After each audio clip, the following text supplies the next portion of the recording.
building trust in ourselves first. The first step to trusting others is to trust yourself again. Abuse often leaves us doubting our own judgment.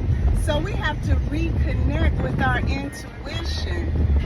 You can start journaling situations where your gut was right and you knew it was right. Practice making small decisions and affirm yourself afterwards. Say, I trust myself to notice what feels safe. Because when you honor your boundaries and follow through on your inner wisdom, you slowly reestablish a sense of eternal safety.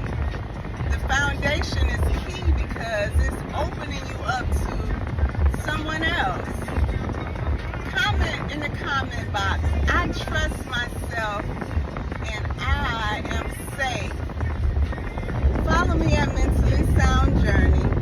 Share this content with someone that may be able to use it.